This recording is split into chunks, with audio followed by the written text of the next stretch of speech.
Hey, yo, what's up? It's Dominic D'Angelo. I'm of adfreeshows.com, scoops.com, and brassringmedia.com. I'm flying solo for the time being, right now, because Robert, he's got Scott Chaplin internet. And if you're not aware of that, you must tune in to Working Stiff. There's a new episode up right now, as a matter of fact. It's Scott Chaplin, it's Robert Karpolis, and it's Mike Lawrence. They talk in depth, really, really great conversation about the Raja Jackson situation with Psycho Stu, some of the ramifications of that. You get the dad-father perspective from Michael Lawrence and stuff, and they cover a lot of other ground. They also preview Clash in Paris. So be on the lookout for that. That is up now, wherever you get your podcast. Or if you're a Patreon subscriber, you get it ad-free. Okay, here. You're going to watch me do this in time right now. I currently have a massive headache. And this is the Kevin Nash trick. I learned this from Kevin Nash.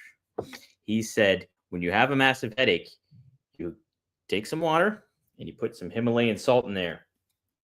This is what I learned from Big Kev. What is this? So you're watching me try to alleviate a headache because it's really bad right now. I woke up kind of with a headache. So here we go. All right, we'll see what happens. Not very salty right now. I don't know how much salt I added into this thing. Do I have to add more? What do you guys think? Does anybody have a quick fix for a headache besides the Advil or Tylenol or whatever? My cat Razor is mesmerized by this. He's off screen right now. He's looking right now. All right, here we go. All right, we'll see what happens. Let's say hi to some folks in the chat. Triple E says, "What's up?" Ron Ward says, "I'm right on time for once." Hey, welcome, Ron. Good to have you. Disco Johnny Disco says, "Good day, Art and Dom." Hey, I like it. Robert, see, you could do Robert in Innuendo if it's just Robert by himself. Ron Ward says, "Did Scott go on any of his random walks in the middle of the recording?" I don't know. I didn't get completely far on that, but I'm not completely through the whole episode. I caught the major points of it all, but they're about to get to the Clash of Paris in preview, and I just couldn't tune in at that moment. Michael Watson, shout out to him, Facebook friend of mine. Willie Thornbury says, "What is special about Himalayan salt?" Apparently, I don't know. It's like kind of like a, what is it called when it's not an old wives' tale, but something else like that they have. And if you just drink it with some Himalayan or water, it's kind of supposed to help relieve a migraine. We'll see how the process goes. Oh, Jennifer, thank you for the feedback. Drink lots of water. Yes. Maybe that's it. Maybe I am just dehydrated. I did have a beer last night while I recorded live with Rob Van Dam. By the way, really great conversation on there. RVDTV.com. We had Michael Hallow, who I was unaware of. Rob is the one who invited him on. He saw that Michael had a different opinion of it, or a perspective, disagreed with Rob's opinion about the Raja Jackson situation. And Rob sent me his email. We got him on the show. And man, what an awesome conversation. Such a smart, kind, thoughtful, considerate dude. And he just disagreed with Rob. And, you know, it was great to not only kind of learn a little bit and him ask some questions to Rob, and Rob like just understanding and where it's coming from. And ultimately we all came to an agreement. Like we were both on the same side of things a lot of ways. And so check it out. I'm going to do a full clip of some of the conversation today on rvdtv.com. The whole episode will be available on Monday, obviously every Monday. I did happen to make a post about, or a video about the Stevie Richards clip where Stevie and his co-host James Romero happened to make a clip reacting to Rob's comments from the previous episode. And they did not air any of the episode. All they did was talk about it and criticize it. And they both admitted to only watching 8 to 10 minutes of the whole video. So I did not like that. So we talk about that on the show as well. But I clipped all our moments up where we're talking about Stevie Richards and James Romero and his, I think, inauthenticity. And I clipped it up, and it's up on rvdtv.com. Check it out right now. You know, he's all about getting the videos, getting the clicks. James is not hard. No offense in that. I think this is the name of the game. But if you have a level of insincerity to yourself, you don't invite Rob on your show, or you don't air any of what we had to say on the show, and you've only watched 8 minutes, and you decide to jump to conclusions about what Rob is getting at, I think that's a joke of a move. I think you're being a phony. And so that's my thoughts on James Romero. I might do a little video later on it too. Also, funny thing, he happened to make his own video on his own channel about all the SHIT takes that have happened with the Raja Jackson situation. And who does he highlight on that? On his own video? RVD. All right, let's carry on. I was pretty fired up yesterday, I'm not going to lie. Okay. All Jake says, water is key for headaches for me. Yes. Ooh, should have had some THC with RVD. Me and THC don't go well. Let's just say that. Oh boy, I have some stories. Okay. 50% of the working stiff regulars have taken a leak in the middle of the show. Can you guess which two they are? I'm going to say Dan and Scott. Oh, look at Jennifer gives more advice. Maybe about half a teaspoon of salt. Make electrolytes within magnesium, pink salt, and potassium. See, I got the Himalayan pink salt. That's what I have right now. Just a little bit. I hope it does its magic. Okay. Okay. Hey, let's talk about some stuff, right? I was going to get Robert's Dynamite review if he was here today, but he's not right now, so I can't. So I do want to follow up. Yesterday, I was on the conference call with Tony Khan for ROH Death Before Dishonor. And one of the more recently fascinating conference calls that we've had from Tony Khan. And it's an ROH show. It wasn't even an AEW show. So this call itself was only scheduled for 30 minutes. Colleague of mine, John Alba, he led things off and asked Tony Khan about Deonna Purrazzo and her status. Tony was pretty diplomatic overall with it. Says how much he likes Deonna, and was kind of just speaking in broad strokes, I would say.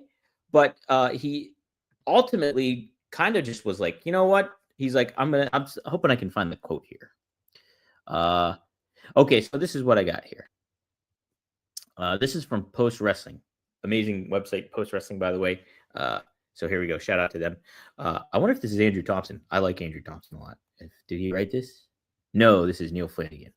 Okay. Anyways, Khan was asked by John Alba about Deonna Purrazzo, who has not appeared on AEW television since February, or ROH since June. It's a very lengthy response that stretched over 15 minutes. That is true. Tony sometimes goes on really long responses, and this was one of the longest ones he had. Khan confirmed that she would be part of an upcoming ROH Women's Pure Championship tournament and addressed the reasons for her recent inactivity. He stated that Purrazzo had an experience in Mexico that wasn't positive with our partners, which had influenced some subsequent booking decisions. However, Khan was highly complimentary of Purrazzo's talent and professionalism, noting he wants to give her new opportunities. I really appreciated a lot of the stuff Deonna has said recently, like positive comments about AEW, and I feel positively about her too. That's why we brought her here.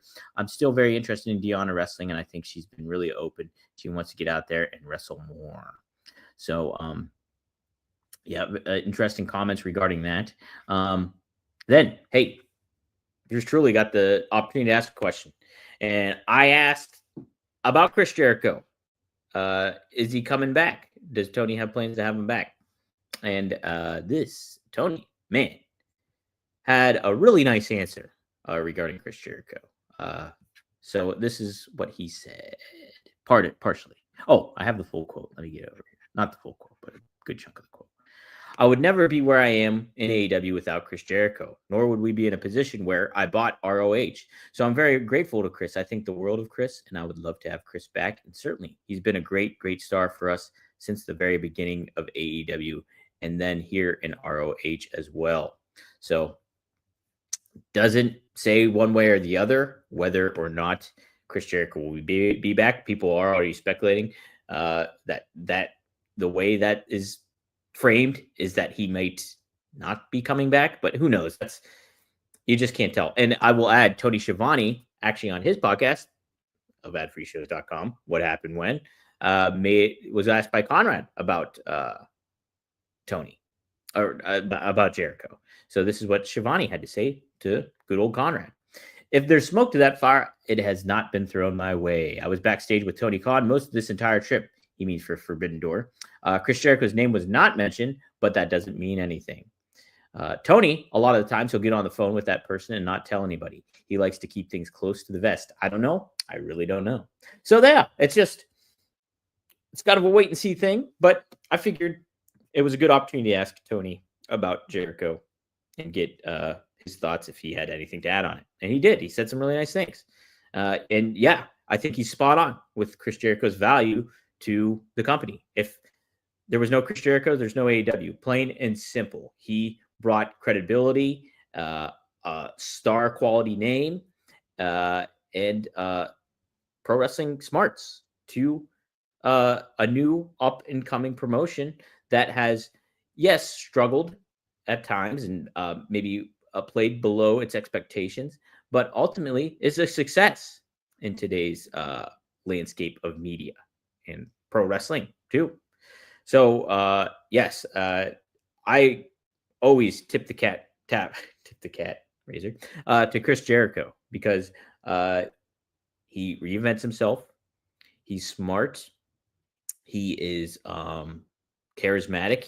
I've been a Jericho fan since '98, and it's I think he gets a real bad rap because people don't like maybe stuff outside of wrestling of him, or maybe how he handles himself in certain ways. But I mean, all pro wrestlers are kind of different, and some of them, like if the good ones, majority of the good ones have egos, if not all of them. So I think Chris Jericho is just doing what he is. Chris Jericho. I always appreciate Chris Jericho, and I will. That's it. Tony Khan, I don't think Tony Khan likes to answer questions directly. This is Willie Thornberry saying this. Yeah, I think, if they're more in tune to maybe match stuff and things like if I prompted him by asking about Sammy Guevara and who his surprise opponent could be at Death Before, or partner could be at Death Before Dishonor, Tony would go all out, pun not intended. He would say a lot of stuff. I think but if it's a question that is, you're trying to dig in a little bit and get some information that maybe he doesn't want news to break on or surprises to happen or certain aspects like that, yes, I think he will not answer them directly. Kind of understandable though, because he's trying to protect his promotion and keep things close to the vest, as Tony Schiavone said. So there's a certain understanding of that. But yeah, I mean, the fact now, look at it this way. This is the only major wrestling promotion doing these media calls and media scrums moving forward. WWE does got rid of it, which I do think, even though I'm not involved or a part of that, as fun and cool as that can be, I understand why WWE did that and got rid of it. But hey, this makes AEW different because they're keeping with it and they're still doing it. And Tony is still going to get questions that, A, he might not want to answer, and B, some that he does. So there we go. All right. Let's see. Let me make sure let me just check the dirt sheets real quick before I dive into the Clash preview. But even before I do that, you always want to dive into your wallet and or to your bank account. Make sure you're in good standing, right? That's a key component to today's world. Well, we're so used to having wallets and cash on hand. Well, hey, it's different times, and you know what? Nothing provides more different and beneficial times with your bank account than Cash App. Cash App does more than you think when it comes to having your back and making sure your money stays your money. If you direct deposit at least $300 in paychecks each month and use the Cash App card for purchases, you can unlock up to $200 in free overdraft coverage. If you overdraft unexpectedly, there are no hidden fees. Manage your money and on your terms and take advantage of free overdraft coverage up to $200 on the Cash App today. Look, nothing worse than having an overdraft charge, especially if you're like somebody that kind of lives paycheck to paycheck sometimes, then you don't want to have overdraft. It's bad times, real bad times. But hey, Cash App makes it a little bit more helpful and put your mind at ease. And so for a limited time only, new Cash App customers can use our exclusive code to earn some additional cash for real. Just download the Cash App, use our exclusive referral code. That's Cash App 10 in your profile. Send $5 to a friend within 14 days, and you'll get $10 dropped right into your account. How about that? Terms apply. That's money. That's Cash App. Cash App is a financial service platform, not a bank. Banking services provided by Cash App's banks, partners, prepaid debit cards issued by Sutton Bank, member FDIC, direct deposit, roundups, overdraft coverage, and discounts provided by Cash App, a Block Incorporated brand. Visit cash.app/legal/podcast for full disclosures. Isn't it weird that I kind of like reading the copy that's like very business or very like footnote stuff? Like when we had like DraftKings as a sponsor, and I have to ramble off all the like, oh, legal in this state says this state. I kind of like doing that. It's weird. Well, I'm a freak. All right, let's continue on here and preview Clash in Paris. I keep wanting to say Clash of Champions, but clearly that's not it. All right. Look, I love the aesthetic of Clash in Paris. The fact that they're using Starry Night, I don't care if it's not based out of Paris. It's still in France. You have that connection. Why not embrace that look? I think it's super cool. It's one of the coolest presentations WD's done in a while. I have a headband Starry Night. I'm sure maybe I've probably worn it on the show here. I don't know where it is. Oh, look at that. Devin Dowling just bought tickets to 49ers at Browns on November 30th. Devin, if you don't mind, put how much you paid for one ticket of that. Because right now the 49ers are kind of in dire straits, it seems. Like they're not, I'm sure they'll be a good team, but I mean the Browns. I love Joe Flacco, by the way. I think I scared my cat by saying Joe Flacco. I love Joe Flacco. Like, seriously, I love old athletes like Vinny Testaverde. And Joe Flacco is now 40 years old. He's only a touch older than me. And so him playing right now, I love it. I wish he played for the Jets, and I wish it would have worked out a little bit better there. That whole operation was bad. And they did Joe dirty in New York. It was like that's Robert Saleh coaching staff. They like did not want him back for some reason. It was really strange because Flacco was pretty darn consistent for them, even though they were a struggling, horrible team. So Devin Dowling says $60 at LMAO. We're in the second. Hey, not bad. That's all right. That's pretty good, right? Yeah, that's cheap at right now. NFL game, dang. You're gonna be maybe a little cold, maybe. I don't know. It's Thanksgiving weekend too, right after it.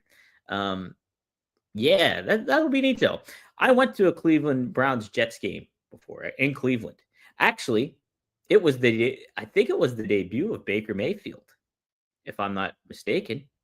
Yeah, it was. So it's Baker Mayfield versus Sam Darnold. I was wearing my Jets stuff. Some drunk Cleveland Browns fan tried blocking me to go to the bathroom. I'm like, really, dude, you're doing this? And finally, I got through. But all right, I'm really rambling. Hey, but let's go. Let's give a shout out to Steven Chambers. What's up, Dom? After Packers getting Micah Parsons, NFC North getting very interesting. Oh, Steven Chambers says go Lions. I'm a pseudo Lions fan because I love Aaron Glenn, and now he's the head coach of the Lions. And I also like Dan Campbell, who played with Vinny Testaverde. Also, Aaron Glenn played with Vinny Testaverde. I love the Parcells ties too. All right, let's talk a little wrestling. My God, Robert would be like flipping out right now. All right, we have Nikki Bella challenging Becky Lynch for the Women's Intercontinental Championship. Boy, this is intriguing. This might be one that you could really change hands with though on the card. If you want to kind of surprise some people, you could do this and make it work. I love Becky with the Intercontinental Championship. She's seriously right now, she's my favorite act in pro wrestling. Yeah, she is. She's my favorite act in pro wrestling right now, Becky Lynch. She just does a good job. She did a great job at getting Lyra Valkyria over. I just love the attitude she brings. I feel bad like that Kelly Osbourne tried to take her to task for cutting a pro wrestling promo on Ozzy Osbourne. Like, he's a public figure and she's a heel and they're in Birmingham. It's the aspect of her acknowledging Ozzy in that fashion is a tip of the cap to Ozzy and his legacy. I think that's a shame. It's a shame. All right. So, well, my prediction for this, I'm gonna say it's Becky. Becky retains. Although it would be a pleasant surprise, I think. Well, maybe to some. I think though, giving it to Nikki Bella and having her go up, I don't know. Like Nikki Bella is not known for wrestling ability, so yeah, I'm going with Becky Lynch. I mean, you could do a fun story, I think, with that, but I don't know. Roman Reigns versus Bronson Reed. The Tribal Thief versus the Tribal Chief. Roman Reigns with this. Building Bronson up really well for Roman. So keeping him on the level as much as they can. So I think that's fine. So this is the first of the vision to fall to Roman Reigns right now. Roman Reigns is on a mission, and it starts with Bronson Reed. So yeah, Roman Reigns will take this one. We have Logan Paul and John Cena. People have been kind of critical of this, like, oh, we're wasting Logan Paul on John Cena's farewell. I don't think that's necessarily the case. Logan Paul's awesome. He's a great heel. He's one of the best heels in wrestling right now. And I think, and that's not an understatement, he is. He plays the chicken S really well, even against Jelly Roll. Like, you can't, and then he's cocky. He's cocky and he's good on the mic. I would have loved to see a longer feud between these two if they never turned Cena heel. I think you could have had a couple months of these guys together. And so, yeah, I like this match. Two big names, and John Cena wins it. So there we go. Sheamus versus Rusev. Good old-fashioned Donnybrook match. All right. So this is a Sheamus-themed matchup. Sheamus is established and long tenured in WWE. I mean, Rusev is well known, not as long tenured as Sheamus. Just recently came back, if you're thinking from a year perspective. And I think Rusev will win this. And they'll move on to something else. Sheamus is in a spot right now where he's like a big card babyface and, legacy talent. So Rusev, I'm sure they're going to try to cook up a little bit more. Let's see. Oh, we have the World Heavyweight Championship. That's Seth Rollins, your world champion, against CM Punk, against Jey Uso, and against LA Knight. Yeah. And I think Seth Rollins retains this. He's the heavily betted favorite to win this. If you go on mybookie.com, if you go to mybookie.com.ag, use promo code RVD, you could bet that Seth will win this. He won't win a lot of money, though, because Seth is like negative 7,500 to win this. So, my goodness, there's virtually no chance that everybody else wins it. Which, looking at this from a storyline perspective and how wrestling is booked, yeah, it would make zero sense for Seth to lose. So, I'm interested in CM Punk and LA Knight. LA Knight is a polarizing figure. Some people really love LA Knight. Other people, not so much, and think he's a carbon copy of Rock, Steve Austin, you name it. And but I think it's a pretty captivating. You can make this feud very captivating. Now, people are the fans of LA Knight are very big fans of LA Knight, and maybe like he's in the underdog role if he's going up against CM Punk, just even from a star perspective, star power perspective, he's the underdog. So you could see probably an ardent fan base kind of getting behind LA Knight over CM Punk in this. But I do think you do run the risk of LA Knight kind of flubbing a little bit here and there. We see him make those kind of flubs during his promos and segments where it's just like, you don't really normally see that. It's like me doing this show and I flub pretty consistently. And LA Knight does that like on television where it's just kind of, you can't redo that, or you can't shoot a retape, or you're going to flub over a signature line of yours. It's just kind of weird. Not saying that I wouldn't do that in my case, because I know me too, and how I can, if I get a microphone in front of me, I'm pretty decent, but I tend to flub too. So, but I would be intrigued by this feud. I want to see it happen. And it would be like a sink or swim moment kind of for LA Knight. Can he go up on the microphone against somebody like CM Punk? And how would he do? I don't think, the more I think about it, the more I would have this happen. I would do more with these two. And I don't know if I'm in the minority on that, but I think I would like to see that. Because, it's just been this ongoing debate. Does LA Knight fit? Is he a main eventer? Is he a future world champion? Well, here's his chance to prove it. So, I don't like his look, though. I will say that. The vest has got to go. That is not any kind of thing. Unless you want to be a heel. That vest's not good. Not good. Fix it. Get rid of the glasses. He's got to find a different look. If he wants to stand out in a certain way, do it in a different manner, because that look is not main event look. And that's my criticism. Okay. But I want to see the feud happen. I want to see something go down between these two. So Seth Rollins retains. To how it will all transpire, it will be telling if it's LA Knight who takes the pinfall, unless CM Punk costs him. But it will be It will be telling if LA Knight has his shoulders on the mat for this one, and not Jey Uso, not CM Punk. That might speak to what their plans might be or may not be for LA Knight after the fact. So, but fans do clamor for him to be in that position. So, Steven Chambers says, "Be more funny if Knight gets pinned top of the Slim Jim logo, middle of the ring." You know what's funny about that is, like, LA Knight was supposed to be the main spokesperson for that, and then they're like, you know what? We're gonna put Jey Uso in there with you too. How's that sound? So also might speak to how management feels about LA Knight in general. My cat is chasing his tail right now.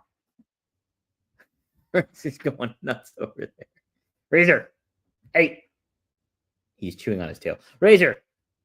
He doesn't do that normally. Willie Thornboo says Peacock will still have Saturday night's main event. They will no longer be on NBC. Kind of feels like a PLE to me.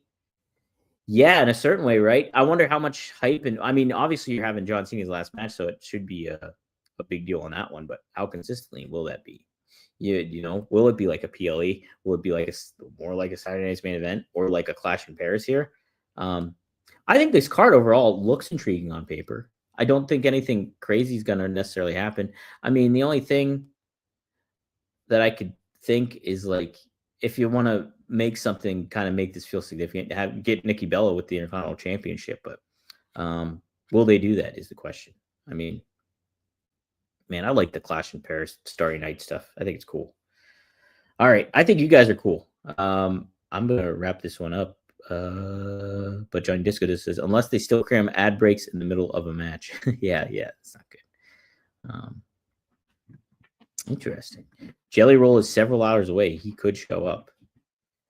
He's in Europe right now, the UK area, France.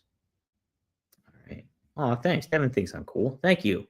I don't think. Well, I won't go there. But yeah, check it out, guys. Check out rvdtv.com. Catch that Stevie Richards reaction clip. It's pretty fun. I had fun putting that one together, especially after what was said on there. And then yeah, check out Working Stiff with Robert Scott and Mike Lawrence, and support their show as well. Uh, Seriously, it's a great conversation. I've not finished with the episode, and I'm having a great time listening to it. They're always great, man. Some good dark humor jokes. You can't beat it. Working Stiff is a great show, and so check that out. You can also check us out every Monday through Friday here on the Ad Free Shows YouTube channel, the Oh You Didn't Know YouTube channel, Rumor and Innuendo YouTube channel, at WE Creative _ish live on X, at Dominic D'Angelo live on X, and at SE Scoops live on X.